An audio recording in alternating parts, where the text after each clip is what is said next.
To you by NBC bearing, भारताची पहिली bearing उत्पादक। राज्याचे तत्कालीन मुख्यमंत्री एकनाथ शिंदे यांचा स्वीय सहाय्यक असून तुम्हाला नोकरी लावून देतो, रेल्वेचे टेंडर मिळवून देतो, अशा वेगवेगळ्या कारणं सांगून जळगाव जिल्ह्यातल्या तब्बल 21 जणांची 55 लाखांपेक्षा जास्त रकमेत फसवणूक झाल्याचा धक्कादायक प्रकार जळगावमध्ये समोर आलेला आहे।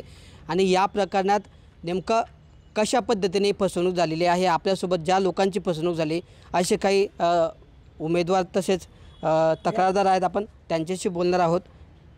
काय सांगणार दादा, नेमका काय प्रकरण आहे, कशा पद्धतीने तुमची फसवणूक झालेली आहे? माझं नाव मोहन वाघ आहे।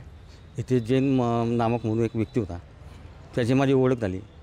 मग तो आधी दवाखान्यात काम फार्मचं काम पाहायचा। त्यानंतर त्याने मला सांगितलं की बाबा तुझा मुलगा काय करतो, किती शिकलेला आहे, काय नाही। त्याला म्हटलं बाबा मुलगा सायन्स करतो आहे सध्या। तर तो म्हणे रेल्वे जागा निघाल्या काही TC म्हणून काही हेल्पर, तर तुझ्या मुलाचं काम करायचं का? आता मला वाटलं तर ठीक आहे भाऊ। त्याने आम्हाला अभि दाखवले, मी रेल्वेमध्ये काम करतो, मंत्रालयामध्ये काम करतो। त्यापदी मी त्याला फॉर्म भरला, फॉर्म दिला। नंतर मला असं वाटलं आता माझे मित्र यांचे माझे संबंध 20 वर्षापासून आहे। मला असं वाटलं की आपण यांना सांगू माझ्या मुलाचं काम करता येतं। मी यांना सांगितलं, यांनी दुसऱ्या सांगितलं, म्हणजे अशी हे काम साखळी वाढतील ती पैसे। काय सांगितलं होतं नेमकं तुम्हाला की मी कोण आहे, काय आहे, कशा पद्धतीने काम करतो, नेमका तुमचा विश्वास कसा बसला? आणि हां, विश्वास असा बसला सर,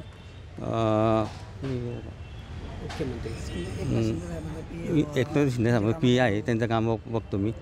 काही असलं कोण ते बदल्या करायचे भाऊ साहेबांच्या, DYSP व जे बी काय असेल ते बी करतो मी, असं त्याचा विषय होता यामध्ये।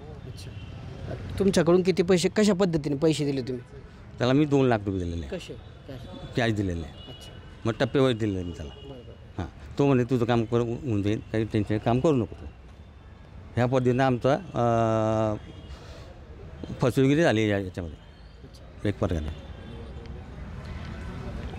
काय तुमच्यासोबत काय घडलं आहे नेमकं? हेच बुवा की मग तुमच्या मुलाचं काम करून देतो बुवा मी। भाऊंनी मला सांगितलं की असा असा विषय बुवा, तर मुलाचं काम करून देतो। मी म्हटलं बुवा चांगलं होऊन जाईल, आपल्या मुलाचं काम होऊन जाईल। तर मुलाच्या कामात त्यांनी सांगितलं की रेल्वेचे कामं करतो मी। तर बुवा तुमच्या मुलाचं रेल्वेचं डिझेल मेकॅनिकलचा ITI झाला एक। तर कोण होता, त्याने काय सांगितलं ओळख तुम्हाला? ओळख त्यांनी हे सांगितलं की बुवा मी शिंदे साहेबांचा PA आहे बुवा, मी शिंदे साहेबांचे सर्व बाहेरचे कामं पाहतो। मुख्यमंत्री एकनाथ शिंदे साहेब यांचे कामं मी पाहतो, यांचे सगळे बाहेरचे कामं मीच पाहतो। माझ्यासारखे 55 लोक आहे बुवा, आम्ही साहेबांचे सर्व कामं पाहतो बुवा, असं तर सांगितलं। तिच्यावर बुवा आम्हाला वाटलं की बुवा काहीतरी चांगलं आपलं होतं आहे बुवा, त्या हिशोबाने आम्ही सांगितलं। हां, त्याने लेटर दाखवले होते की बुवा आपल्याला साहेबांचे लेटर पडले आहे, मोबाईलमध्ये लेटर दाखवले होते की साहेबांचे लेटर आहे। त्या लेटरवर आम्हाला वाटलं बुवा खरंच आता आपलं चांगलं होतं बुवा, त्या हिशोबाने आम्ही ते दिलं। बरं, तुमच्यासारखे किती लोकांची फसवणूक झाली आहे आणि हे नेमकं कसं समोर आलं की तुम्हाला आपली फसवणूक झाली, असं केव्हा समजलं? हे असं समजलं की बुवा आता माझ्या फॉर्म भरून 4-1 महिने झाले होते। मग तो मित्र भेटला, हा भेटला, मग तो भेटला, कारण भाऊ माझी बी आहे, तो म्हणे माझी बी, तो म्हणे माझी बी आहे। तर असे आम्ही टोटल सर्व एका ठिकाणी जमा झाले। आणि मग तेव्हा समजलं की बुवा याने इतके दिले, याने इतके दिले, अशी 20 लोक आम्ही टोटल सगळे जमा झाले।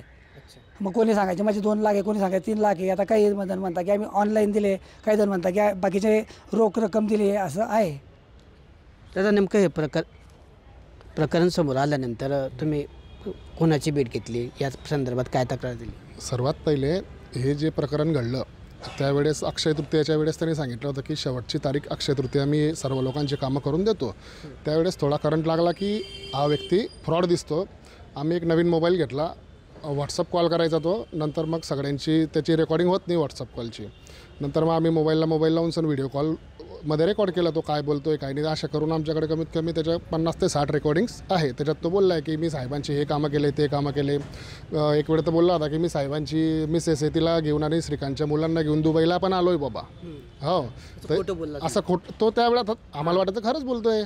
मग त्यावेळेस आम्ही त्याची अजून वाट बघितली। नंतर त्याची जी पत्नी अर्पिता संघवी, तिच्याशी यांचं बोलणं चालू होतं की बाबा ती बोलली की मी गॅरंटी घेते, पैसे मी देते तुमचे, तुम्ही कशाला ताण घेता, तो जाऊ द्या त्याला।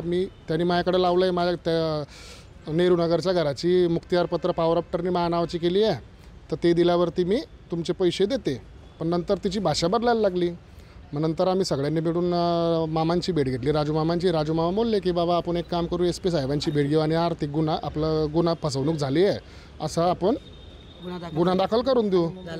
आणि आम्ही मुंबई पण जाऊन आले, तिच्याकडे सगळं दिलं आम्ही की कोणाचे किती पैसे, काय पैसे, हे सगळी घेतली तरी टोटल ती बोलली की तुम्ही चिंता करू नका, तुमचे पैसे भेटतील. मुंबईला कोणत्या ठिकाणी राहतात ते? मुंबईला ती एरोली नवी मुंबईत सेक्टर 8मध्ये राहते ती. इथे कुठे गाव आहे त्यांचं? इथं ते नेहरू नगरलाच घर आहे त्यांचं, वडलोपालीच घर त्यांचं, प्रॉपर ते जळगावचेच आहे. बरं, आता तुम्ही या संदर्भात त्याने आम्हाला सांगितलं पण होतं की महावीर ज्वेलर्सवाले माझे सख्खे पाहुणे आहे बाबा, एक मोठी ओळख दाखवण्यासाठी. जेव्हा आम्ही त्याला नवीन भेटले, हां, निलेश लालवानी साहेब जे आपले महावीर ज्वेलर्सवाले, ते माझे पाहुणे आहे सख्खे. म्हणजे आम्हाला तसा भरोसा बसला ना की बाबा नाही बा मोठ्या घरातून बिलॉंग करतो. या संदर्भात तक्रार दिली तुम्ही, नेमकी काय मागणी राहणार आहे तुमच्या? आता हीच मागणी की सगळ्या लोकांचे पैसे भेटले पाहिजे. हां, कारण की कोणी सोनं मोडून कोणी व्याजान काढून असे एकंदरीत पैसे दिले त्यांना अटक झाली पाहिजे. सगळ्यात पहिला मेन पॉईंट हाच आहे. आणि त्याच्या बाईला पण अटक करा, कारण की बऱ्यापैकी गुन्ह्यात ती पण तितकीच सामील आहे जितका तो सामील आहे.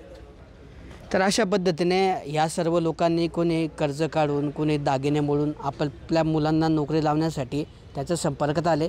त्यानंतर त्यांनी रक्कम दिली, पण नंतर जेव्हा समोरच्या व्यक्तीने फोन उचलणं बंद केलं, बोलण्यास टाळाटाळ केली, त्यानंतर या लोकांना फसवणुकीचा प्रकार समोर आला.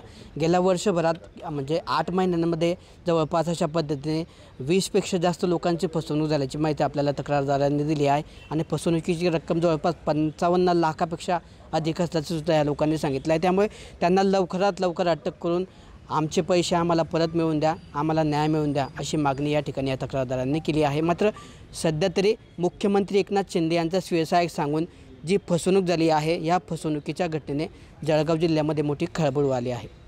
Kishore Patil, TV9 Marathi, Jalgaon. Brought to you by NBC bearing, भारताची पहिली बेअरिंग उत्पादक.